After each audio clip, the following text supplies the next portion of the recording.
let's We get into dessert now. yes, we're gonna start with dessert.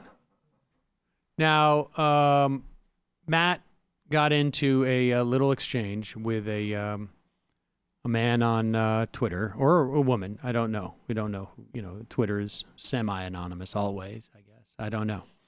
And replying to Matt, this individual on Twitter said, Sam Seder challenged Steven Crowder fans to find the truth, but you fail to validate your claims for irrational political vengeance. I'm not sure I get what was the first part of this? What this is just us demanding a debate. I see. Yeah. If you have some sort of evidence, then put it on the table. Otherwise, what can be asserted without evidence can be dismissed without evidence. Fair enough. This was in November of 2018. And I waited. Part of the reason why I waited, because I had a feeling I'd get another piece. And that happened back in May. And I've waited because I was also hoping for another opportunity, but it's not coming. So what do we start with? Should we do this chronologically, or do we go reverse chronology? Maybe reverse chronology. Yes, I think we'll save the more media friendly for a second. So back in May, early May, I got an email. Oh no, this must have been the first one. Must have come actually, I think in April, from a guy named Jim. And he wrote, "Hello, Sam Seder team. My name is Jim and I work for freespeech.tv. This is a new network being launched on June 1st. We're wondering if Sam would accept our invite to be on the show. The show is a panel discussion that will have a conservative and a liberal on every show to discuss current events and politics for about an hour. The show is called Free Speech and will be hosted by Gavin McInnes. We can pay for Sam's travel and stay, plus pay him $5,000 to be on the show. You should have gotten a hotel in Midtown, bro. We have a lot of big names on both sides of the aisle, ISLE, that have agreed to be on. We're hoping Sam can too, TO.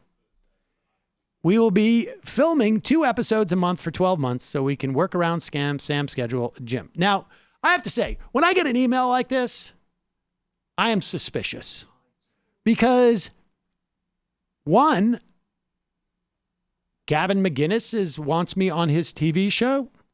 Okay. He's going to pay me $5,000. I don't get $5,000 for anything.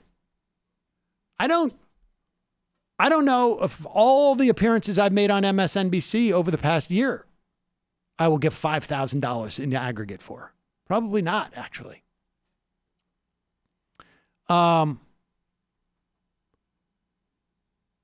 So I got very suspicious on this. Now, whenever I get suspicious, what I do is I send it off. I say, I'm not going to answer this. I'm going to have Patrick answer it.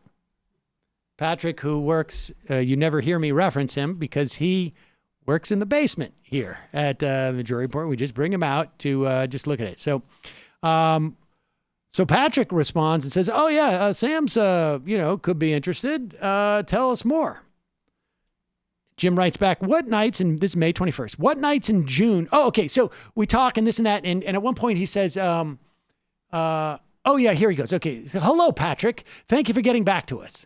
The show is being filmed in a professional studio downtown Manhattan. There will be makeup," because Patrick was very concerned that I needed makeup. Patrick throws a lot of shade at you. Yeah, Patrick is... but Patrick was like, well, Sam wants to know if there's going to be makeup. I was just curious, like, what the heck is going on here? And so there will be makeup. About 30 guests in the audience. The show will be shown on Free Speech TV, but we'll be putting up some interesting parts of the show on YouTube. The show is all about having conservative and liberal ideals being represented in long-form, hour-long discussion. I saw Sam's interview with Glenn Greenwald the other day. That was awesome. This is kind of the same idea. The guests maybe not agree on some of the current political topics discussed, but we do it in a fun and respectable manner where both perspectives are shared on any given topic." Is this person ESL? Like, they keep using the wrong word for things. Well, I don't know, but I have a feeling that Jim is not really Jim. Maybe you guys should lay off Jim. I think Jim used to work at Vice. I think Jim has a drinking problem. Now, We want the viewers from right to left to be able to do both sides and not feel like they're watching another Fox News or MSNBC echo chamber. Gavin would be the host of the show, and the two guests will be a liberal and conservative on each show. We're shooting 2 episodes a month for a year, so we can work around Sam's schedule. Is there a... Well, there, yeah. Boy, oh boy. Is there a particular conservative guest Sam would like to be on the panel with? We could make it work. Steven Crowder might be a good pairing, for instance, and he is willing to do the show. Ooh. I have noticed a lot of Sam's fans want Sam to debate Steven. This could be perfect forum for that. We're getting a great response, blah, blah, blah, blah, blah, blah, blah, blah, blah, blah, blah, blah, blah. The psychos, blah, blah, blah, blah, blah, blah, blah. We could do a conference call with Gavin if you guys wanted to. Now, here's where I think, like, oh, this is real. And I'm not going to go do a show where Gavin gets to pretend he's Dick Cavett. I'm not going to go do a show where Gavin pretends that he is like some type of just neutral host, because Gavin is clearly trying to resuscitate his career. Now, I would go on with Gavin on his show if it was live, where I could record my version of it. And I would have Gavin on my show if we were going to debate about something, and I would do it for free. The only way that I would agree to help revive Gavin's career is for a minimum of $250,000. But I would pay my way. I would get there on my own, and you wouldn't have to put me up. But that's not the point. So then Jim writes, don't go to this yet. On May 21st, what nights in June will work for Sam? We ideally are going to shoot in the city around 8 p.m. Fridays. It allows the studio, blah, blah, blah. Thank you greatly, Jim. Patrick responds, hi, Jim. Sam says, whatever night Crowder is there works for him. P. Patrick. And Jim responds on May 21st at 3:21 p.m. Awesome. Thank you. We'll be back soon with dates. Then on May 30th, we haven't heard anything. And I say to Patrick, what's the deal? And he writes on May 30th, hey, Jim, Sam just asked, what's up? Do we have a date yet? And then on May 30th, 11:32 a.m., thanks for following up. I'm sorry it's taken so long. I'm working hard on it, and we are in dialogue over it with Crowder. I will know more in coming days. I will get back to you for sure. Thanks again. I think it'll be awesome when it happens. I think Sam is hilarious. Thanks, Jim.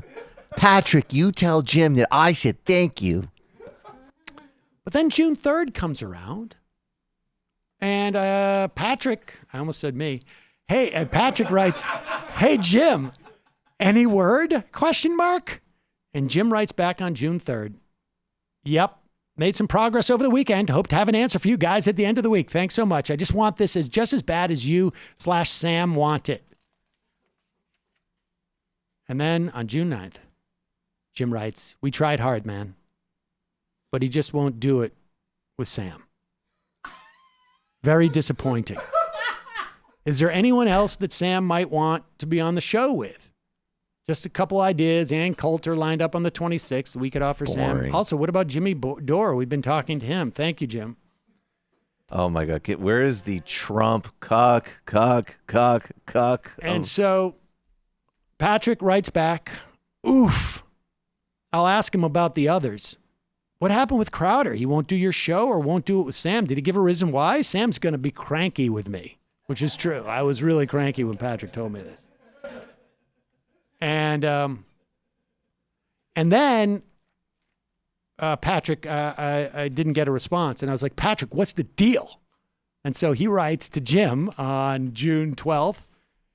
Hey, Jim, so now Sam thinks I messed up somehow on the Crowder thing. And that's why it's not happening. He didn't really react when I mentioned any of the other names. I can press him again, though. I'm sorry, Patrick. I was so cranky and wanted to Klobuchar-esque. Well, I thought that I said to Patrick, I said, hey, man, did you screw this up? Because I wanted to debate Crowder. And he's like, no, I didn't. And I said, are you sure? And he's like, no. And so that's why he wrote Jim that way. Then you threw a chair at him. And then Jim wrote back, all right, man. I know you guys are going to be pissed, but here it is, what we got out of Crowder. Crowder said he has 4 million YouTube followers and Sam has 500K followers. We already up to now 650,000. Growing fast, faster than Yeah. Crowder. And he didn't want Sam trying to ride in on his coattails of hard work, blood, sweat, and death threats just to lend his notoriety to Sam, which would help Sam gain some of his followers. And Crowder hates Sam for some reason, so he doesn't want to help Sam. I believe that part. I do too. Now, the funny part is, now, of course, like, Wait a second. Crowder's willing to lend his brand out to unknown college kids. Well, Imagine that's the what they point. could capitalize on. I happen to know for a fact that there's never been a single college kid that Steven Crowder has debated that has even close to 4 million YouTube followers. In fact, I will bet that I have more YouTube followers than any college student that he has ever debated. And I would also argue that he probably, anybody that he was going to go on with on Gavin's show, and I don't know, has he appeared on Gavin's show? Why don't we look that up? Don't have much more followers than I do. Maybe by, I don't know, 10%, 30, 20%, but not 400%. Anyways, Crowder was supposed to be on our show last week, so this had nothing to do with Gavin. It's just Sam unpopularity with Steven. So it appears that Crowder wouldn't even go and show up on the show. What's that? He was on what? Whoa. This is interesting. I don't know. This causation correlation. Gavin question on tried this. so hard, multiple times. He tried so hard that now Crowder is mad at Gavin for pushing so hard for it to happen. I thought if anyone could make this happen, it was Gavin, but he could not convince him after multiple attempts to do it. We were fucking pissed. We think it's stupid for him not to do it and that it would go viral. I think with Crowder getting demonetized did not help things either. I'm not going to give up, but I figured for now it's not going anywhere. I would not be surprised in the near future if we get him to rethink it. We told him he is just as bad of the 19 out of 20 liberals that say no to Gavin when we ask them to be on. Hard to have a dialogue when no one wants to fucking talk to each other. So hard. Yeah. It's hard to have a fucking dialogue. With that said, we would still like to have Sam on with someone. Maybe if Steven sees that episode of Sam with some other conservative, then maybe he could open up the dialogue for a future date. We have Candace Owens on September 6th and blah, blah, blah. We could, on the conservative side, we could use some help of getting here. Liberals, if you have any idea, the show is about having both sides and et cetera, et cetera. I'm sorry it didn't happen. We're going to try and get Sam and Steven. I personally love Sam and watch his show every day. It's a very sweet thing to say, Jim. Weird that you would need to put me up when you know that the show is done every day from Brooklyn and this show tapes in New York, but maybe it's true. I'm glad he does. No hard feelings, Jim. And then I just wrote back, Patrick wrote back, because I want to see, I asked Patrick, how much money are they willing to pay before we go public with this? And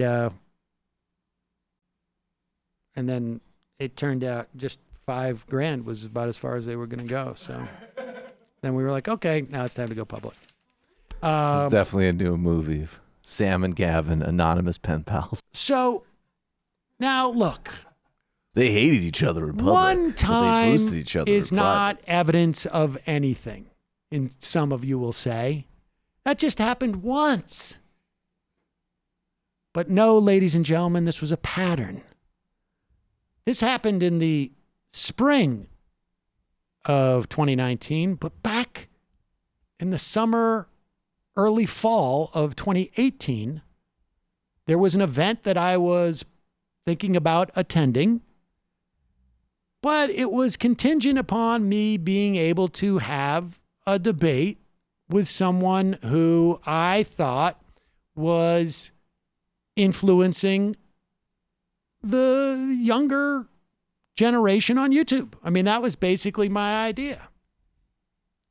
And if it's someone who I think is, is doing that, I don't care how many, well, the fact that he has, with 3 or 4 million YouTube views or subscribers is indicative of how many people he's reaching and why I think that's problematic. Roger Stone, I don't know how many YouTube subscribers he has. He's a fairly big name, but I don't think many, frankly, young people follow Roger Stone or care what he says. And so he's less relevant to me. So here is a recording that was made that captures a phone call that took place between myself and a booker recorded in New York, which is a one-party state. We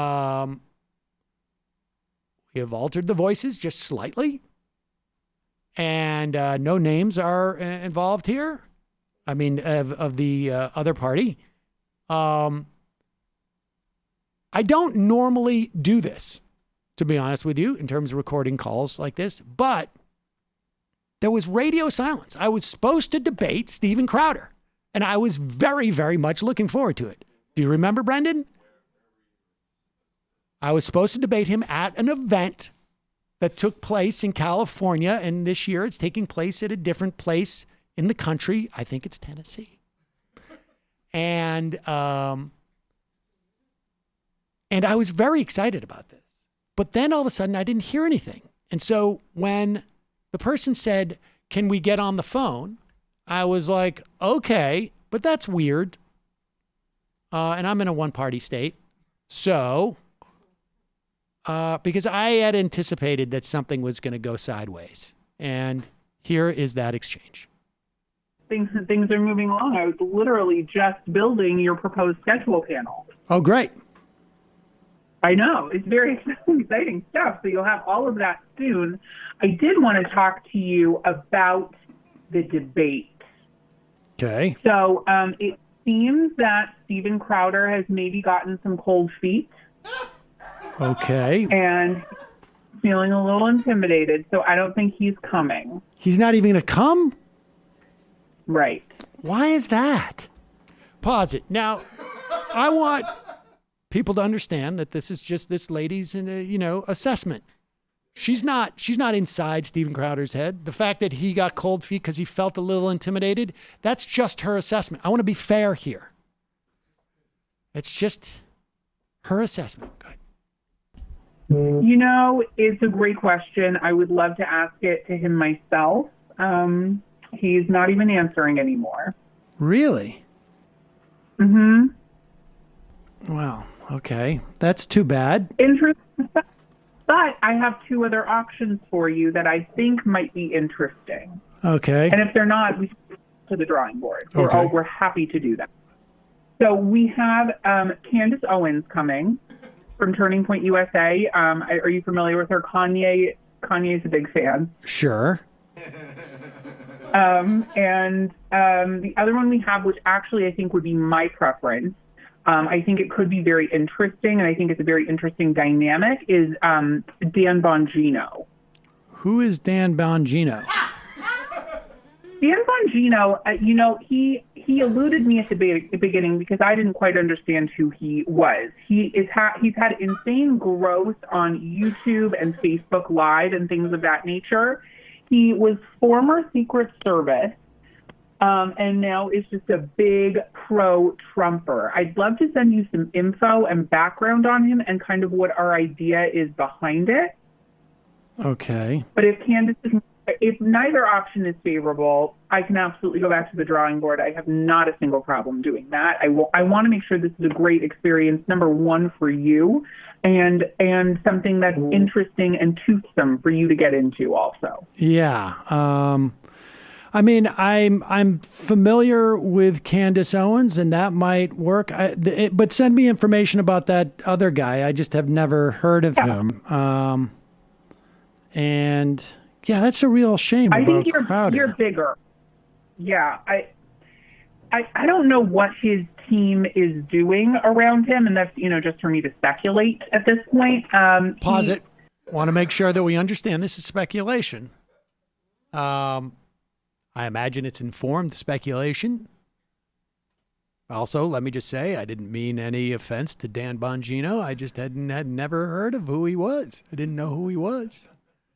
And so, well, but let's hear the speculation. It's speculation, folks. Just go back just a little bit because, as you can see, I was really interested in getting more information about Steven Crowder. Work, but send me information about that other guy. I just have never heard of him. And yeah, that's a real shame. I about think Crowder. you're bigger.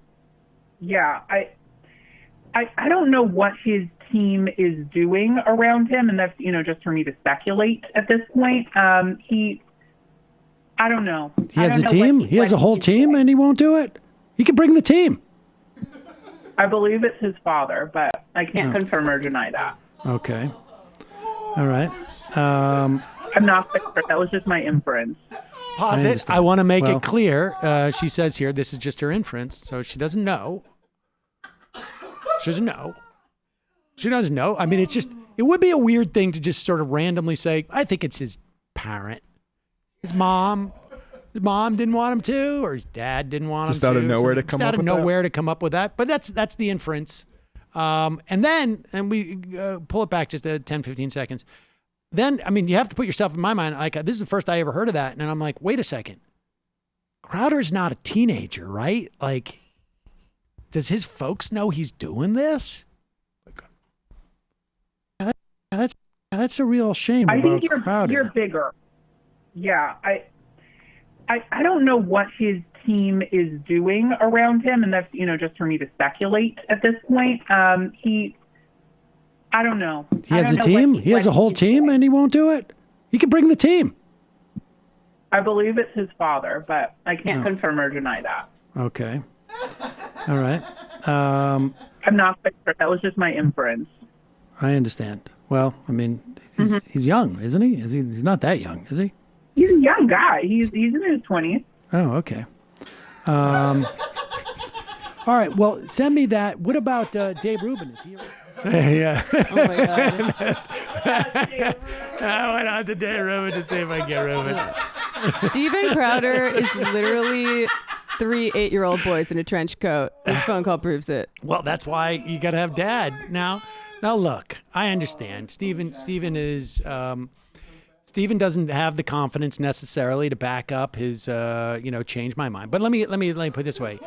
Steven Crowder is not capable of defending his positions with an adult who has spent a little time reading up about these things and is somewhat knowledgeable about this stuff. Oh, he's 32 years old. Wow. All right. Well, to be fair, maybe 31. At the time when this conversation happened, he was probably 31. And I know that, my daddy made sure that I wasn't going to get into a situation where I would feel embarrassed well into my late 30s. So, but at one point, will he be with Sarah Jessica Parker in this scene? Exactly.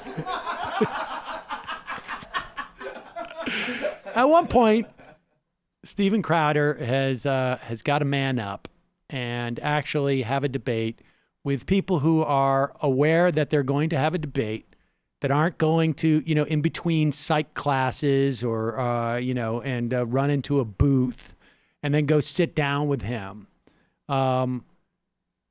That's, I'd be like me going to, I don't know, an elementary school and saying, like, who's going to play one-on-one basketball with me right now? So, just did this because I know a lot of Crowder fans out there no, wait a second. I don't want to laugh about this because this is not easy for folks. There's a lot of people out there who think that Steven Crowder is some kind of champion of theirs. And the fact is that if he actually felt confident about what he espouses, he would be open to having a real exchange with people who know what they're talking about. Which is not to say that college students don't, but like I say, I've seen some kids who do quite well with Crowder. But I mean, to be walking down the the quad and just seeing a booth, you're not prepared for it. You don't know who you're dealing with. You don't know what the topic is. And sometimes they do pretty well anyway. It's true. It's true. And look, Crowder is largely, most of the things I've seen, trying to argue really, in many respects, the indefensible. And he does well with some of these students, not so well with others. And we're only looking at the video that he wants to release, too. So, well, if he wants someone more age appropriate to debate him, the rest of the MR crew is available. yeah, there you go. I'm going to have to check with my mom. But, Stephen, you can come on this program. You can record it. We'll do it live. I am willing to go on your program, do it live. We can do it in another venue if you want. But you can hide behind the fact that you have more YouTube subscribers than I do. But it really sort of breaks down when you're willing to debate college students who don't even have YouTube channels. If you want, when we have this debate, I will not monetize it. I will not put ads on that day. I will demonetize it on YouTube. You don't want me to gain any of that? If you're worried about losing your followers or your supporters, that is fair. Because if I was you, I would be worried about that. In fact, that's the whole point of this. The whole point of this is to say to people who think that Steven Crowder knows what he's talking about, begin to understand that if he really knew what he was talking about, he wouldn't be afraid to defend it. So that's why we're doing this. And if you are a fan of Steven Crowder's, you should reach out to him and say, hey, man, there's 2 examples of you ducking Sam Seder in an embarrassing way. And look, how many times do 2 examples you get documentary and audio evidence of something like that? Right? Never. This is somebody who's super, super nervous about it. Fragile. Super fragile. Yeah, hopefully the algorithm will get it in front of some of those people's eyeballs. Yeah, we'll see. But folks, feel free to go into any of Steven Crowder's It's chat rooms. Put up a link. hashtag Cold Feet Crowder. Cold feet. A lot of people are saying it's Cold Feet Crowder. I thought it was disgraceful. And the fact that his friend Gavin worked so hard for him pretending to be Jim and he left him out in the cold like that. I mean, I just thought it was very cowardly and very sad. Maybe you should ask his father. You know, maybe his father should debate this. There is a theory about people who lift that many weights. That in some ways that they are trying to like literally, wrap them, like protect themselves from something that they're really worried about inside. And I suspect that maybe there's something inside of Steven that he is having a tough time with. And it can come out in a lot of different weird ways. Lots of things. So Many Maybe things. try lifting some books next time. well, I think until Steven can look at himself in the mirror and feel proud about all the things about him, not have to worry about maybe Dad not accepting things about Steven, like his limitations or his perspective on things. I don't know. I'm sure there's a sadness there.